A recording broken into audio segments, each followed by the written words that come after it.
الحمد لله الحمد لله رب العالمين،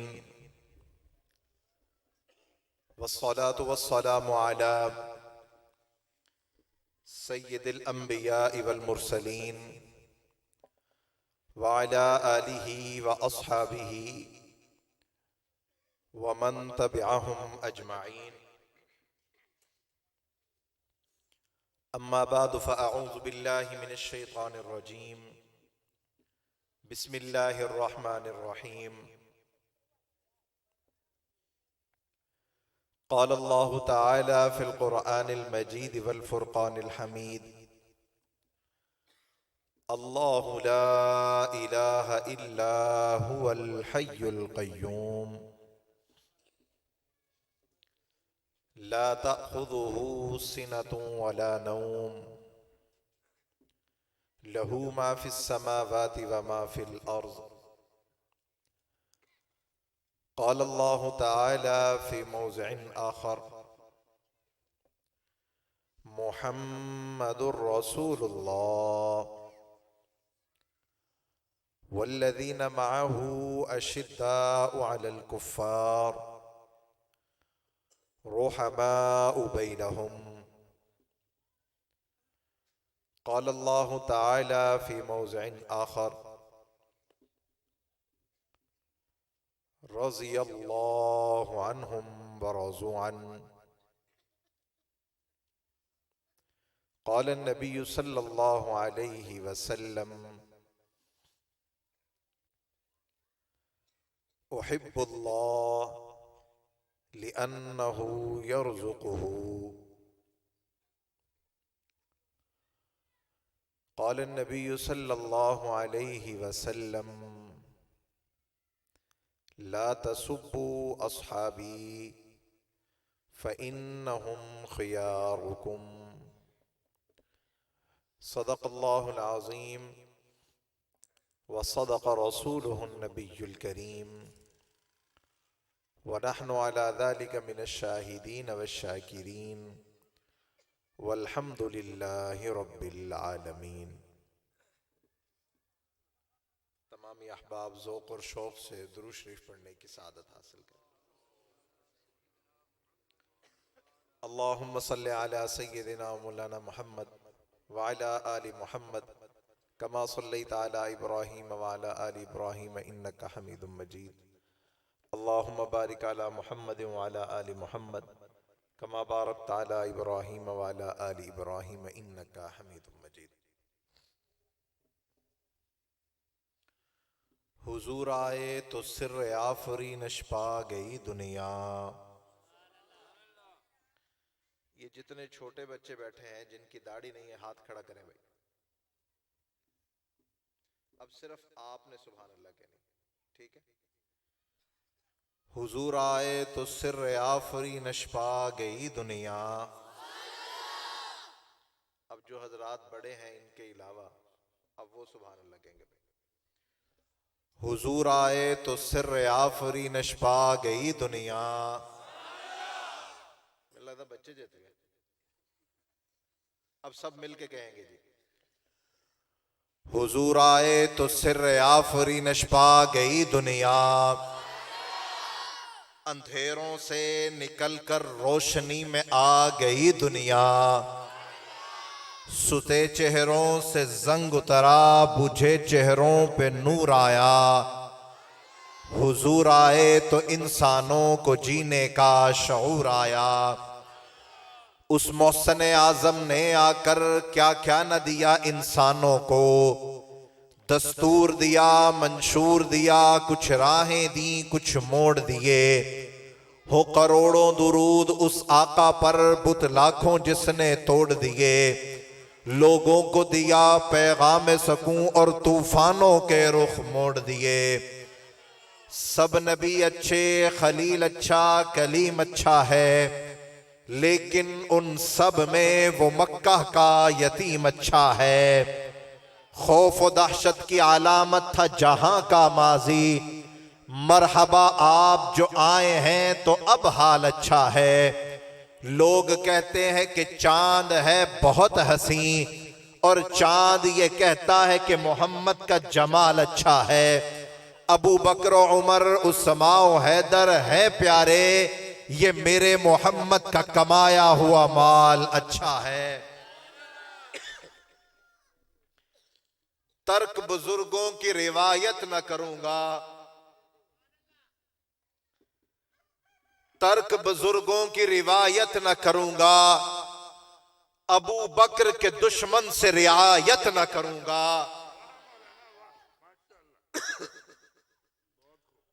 عمر کو مولا کہا، علی سے عشق کیا۔ عمر کو مولا کہا، علی سے عشق کیا۔ حسین کے قدم چومے، غنی سے عشق کیا۔ کھینچی نہ لکیر اصحاب و اہل بیت کے درمیان، کھینچی نہ لکیر اصحاب و اہل بیت کے درمیان، یہی درست لگا سو سبھی سے عشق کیا۔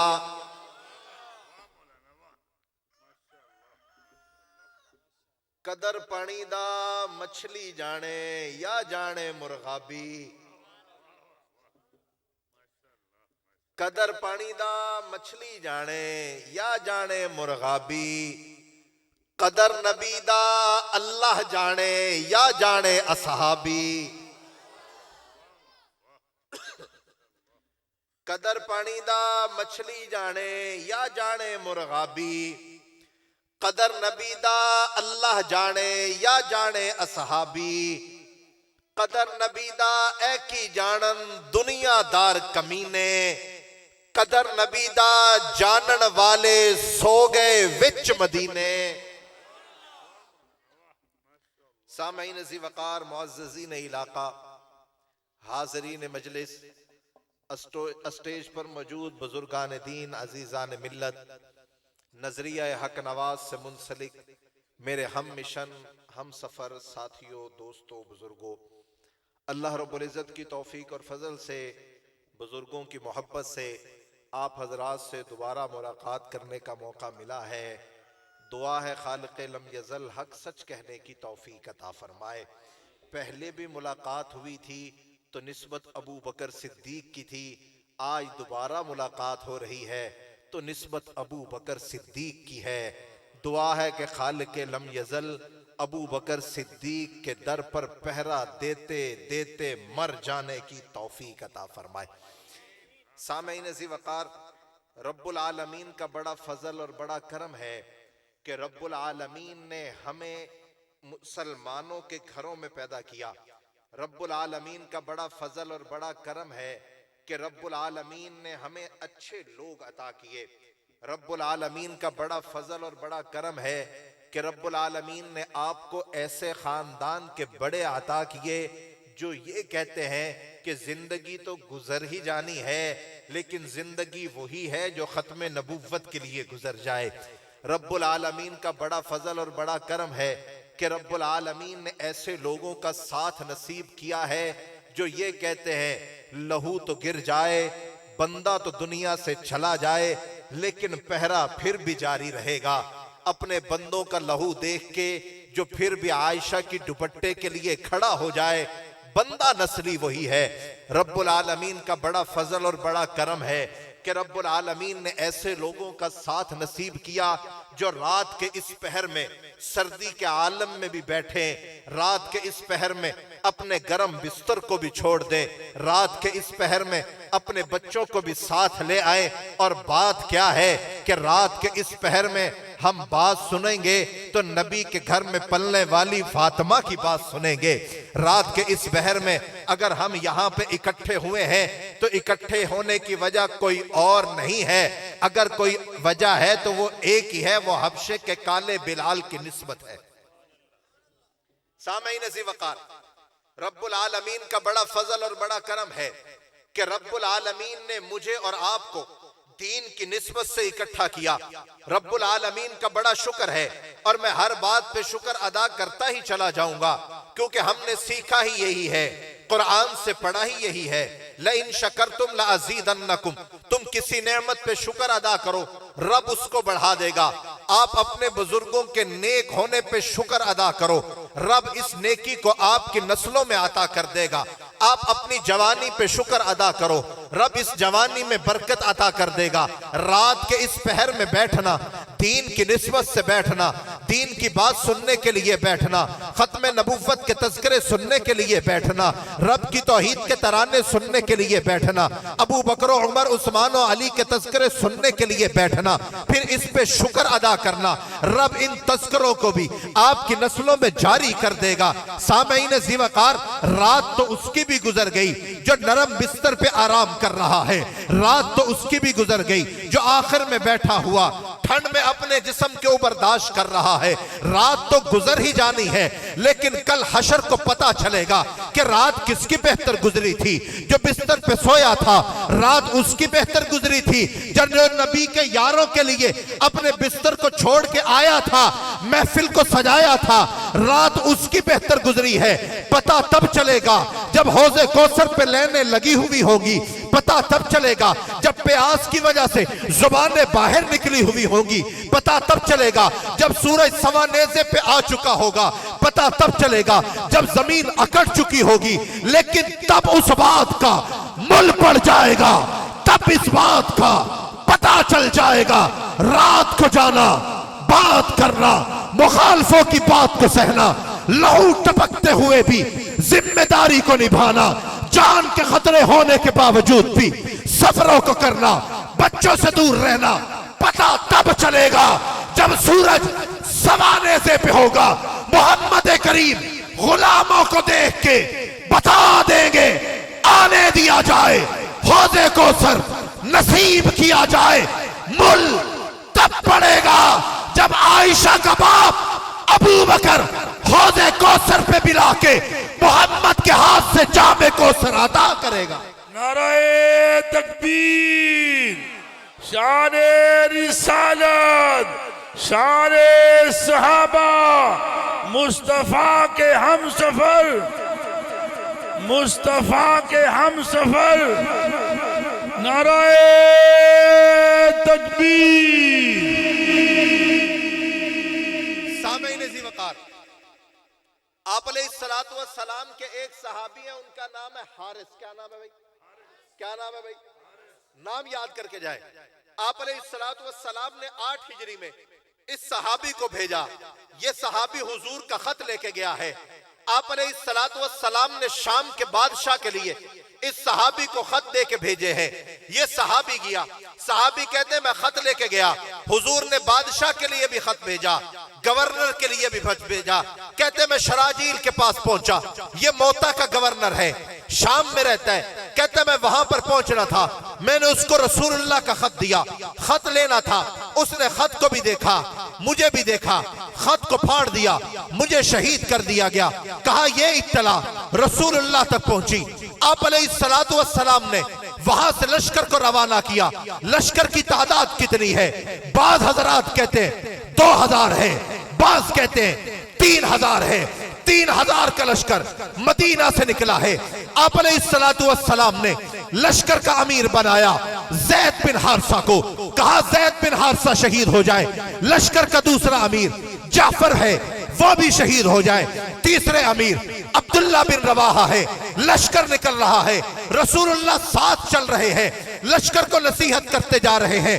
لشکر کو ایک جگہ پہ جمع کر کے رسول اللہ نے ارشاد فرمایا، اے جماعت صحابہ، تمہیں بھیج رہا ہوں، جانا جہاں پہ جا کے میرا صحابی حارث شہید ہوا تھا، حارث بن عمیر جہاں پہ شہید ہوئے تھے، اس جگہ پہ جانا، لوگوں کو اسلام کی دعوت دینا، اسلام لے آئے، ظلم نہ کرنا، اسلام لے آئے، رحم کرنا، اسلام لے آئے، شفقت کا ہاتھ رکھنا، اسلام نہ لائے، جنگ کرنا، لڑ پڑنا۔ میرے نبی کہہ رہے ہیں تلوار تو چلے، بچوں پہ نہ چلے، تلوار تو چلے، عورتوں پہ نہ چلے، تلوار تو چلے، بوڑھوں پہ نہ چلے۔ اللہ کے نبی اس لشکر کو نصیحتیں کر رہے ہیں۔ نصیحتیں کرتے ہوئے لشکر روانہ ہوا ہے۔ موتا کے مقام پہ لشکر پہنچا ہے، اطلاع ملی سامنے سے آنے والا لشکر بھی آ چکا ہے، لڑائی کے لیے میدان سج چکا ہے۔ 3000 کا لشکر مدینہ سے نکلا تھا، یہاں پر پہنچ کر اطلاع ملی ہے 2 لاکھ کا لشکر آگے سے آ چکا ہے۔ نبی کے جانثاروں نے، نبی کے وفاداروں نے، نبی کے علمبرداروں نے ہمت نہیں چھوڑی ہے۔ کچھ لوگ کہنے لگے حضور کو اطلاع دی جائے، خبر دی جائے، کوئی مدد آئے گی۔ 3000 2 لاکھ سے کس طرح ٹکرائیں گے؟ حضرت عبداللہ بن رواحہ نے مجمع میں گھوڑے کے اوپر بیٹھ کر جماعت صحابہ سے کہا، ڈر کیوں گئے ہو؟ گھبرا کیوں گئے ہو؟ تم گھر سے نکلے تھے، پرچم لے کے نکلے تھے، تمہارے گھر سے نکلنے کی وجہ ایک ہی تھی، یا محمد کے پرچم کو لہرا دیں گے یا محمد کے لیے اپنی گردنیں کٹوا لیں گے۔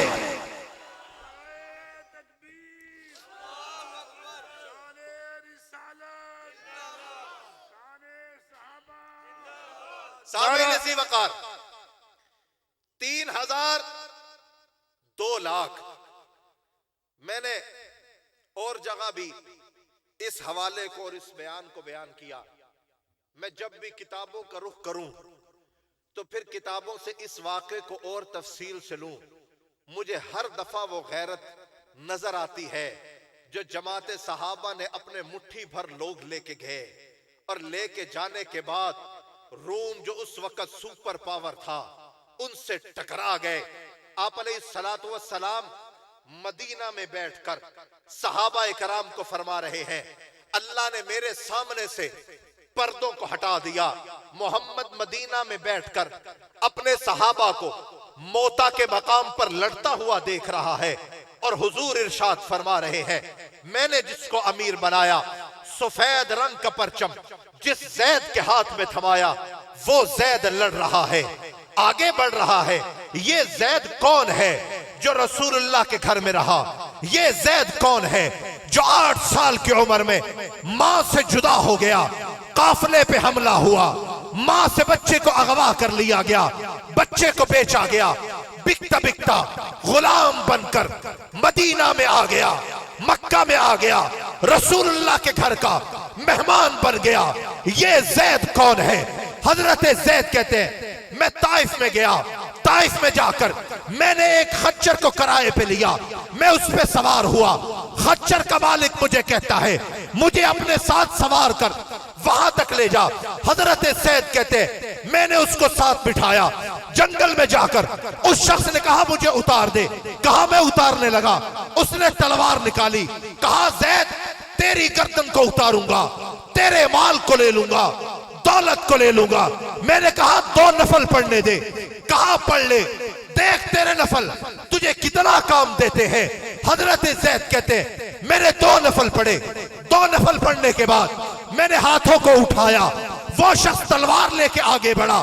حضرت زید کہتے میں نے بآواز بلند کہا یا ارحم الراحمین، کہتے آسمانوں سے آواز آئی لا تقتل زید، زید کو قتل نہ کر۔ میرا قاتل دیکھنے لگا، کہاں سے آواز آئی ہے، بندہ نہ ملا، کہا پھر تلوار لے کر آیا، قتل کرنے لگا، پھر آواز آئی لا تقتل، کہا وہ دیکھنے لگا آواز کہاں سے آئی ہے، پھر تلوار نکالی۔ حضرت زید کہتے میں نے ہاتھ اٹھائے، کہا یا ارحم الراحمین، اے تمام جہانوں پہ رحم کرنے والے، کہا میری نظریں دیکھ رہی تھی گھوڑا سوار ہے، آ رہا ہے، ہاتھ میں نیزہ ہے، چمکدار ہے، نیزے پہ شعلہ بھڑک رہا ہے، میرے قاتل کے اندر خوف بڑھ رہا ہے، کہا نیزہ لے کر بندہ آگے بڑھا ہے، میرے قاتل کے سینے کے اندر کھوپ دیا ہے۔ میں نے کہا بتا تو کون ہے؟ کہا زید تو نبی کا وفادار ہے، تیرے دفاع کے لیے آسمان سے آنے والا فرشتہ ہوں، جہاں پر نبی کا صحابی پریشان ہو جائے رب آسمان سے فرشتوں کو بھیج دیتا ہے۔ یہ زید ہے، موتا کے مقام پہ لڑ رہے ہیں، حضرت زید جنگ لڑ رہے ہیں،